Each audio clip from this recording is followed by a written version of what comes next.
ചക്കക്കുരുവും വെള്ളരിക്കാവും കൊണ്ടൊരു ബന്ദിക്കറി ഉണ്ടാക്കാം. അതിനാദ്യം കുറച്ച് ചക്കക്കുരു എടുത്തിട്ട് അതിൻ്റെ തൊലിയെല്ലാം ചുരണ്ടിയിട്ട് മാറ്റിയിട്ട് വെക്കാം. അതിൻ്റെ ചൂളിയെല്ലാം എടുത്തിട്ട് ചുരണ്ടിയിട്ട് ഒന്ന് പാങ്ങാക്കിയിട്ട് വെക്കാം. ചുരണ്ടിയെടുത്ത ചക്കക്കുരുവിനെല്ലാം പാങ്ങലൊക്കെ ആയിട്ട് കീട്ടാക്കിയിട്ട് എടുത്ത് വെക്കാം. ഇനി അതിലേക്ക് വെള്ളരിക്ക എടുത്തിട്ട് ഇതുപോലെ ചുരണ്ടിയിട്ട് എടുക്കാം.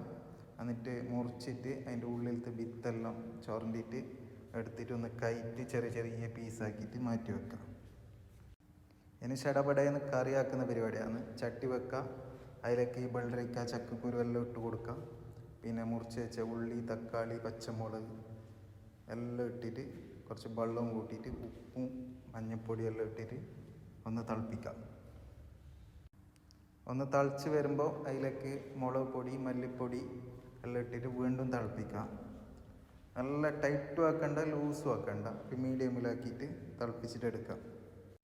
അടുത്ത പരിപാടി, ഒരു ഉരുളിയിലേക്ക് തേങ്ങ ഇടാം, പിന്നെ അതിലേക്ക് വെളുത്തുള്ളി ഇടാം. എന്നിട്ട് പാങ്ങല കുത്തിയിട്ട് ഞൗണ്ടിയിട്ട് നല്ല ബിജി ആക്കിയിട്ട് എടുക്കാം.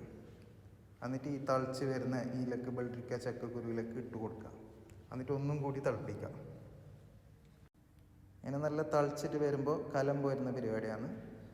എണ്ണ ചൂടാകുമ്പോൾ കടുക് പൊട്ടിക്കുക. സാധാരണ പിന്നെ ഉലുവ, ഉണക്കമുളക്, ജീരകം, കറിച്ചപ്പല എല്ലാം ഒന്നിച്ചിട്ടിട്ട് കലം പോയിട്ട് അതിനെ ഈ കറിക്ക് ഒഴിച്ചു കൊടുക്കാം. അങ്ങനെ ഇപ്പോൾ ചക്കക്കുരു വെള്ളരിക്ക ബന്ദിക്കറി റെഡി ആയിട്ടുണ്ട്. ഇനി ചോറിന് കൂട്ടിയിട്ട് ബേക്കാം. ചോറിന് കൂട്ടിയിട്ട് ഇങ്ങനെ കുഴച്ചിട്ട് ബേക്കാൻ എന്തോ ഒരു പാങ്ങിന്നെ. വെള്ളരിക്ക ചക്കക്കുരു എല്ലാം നെലിച്ചിട്ട് ഇങ്ങനെ കുഴച്ചിട്ട് ബേക്കണം, എന്തോ ഒരു പാങ്ങിന്നെ.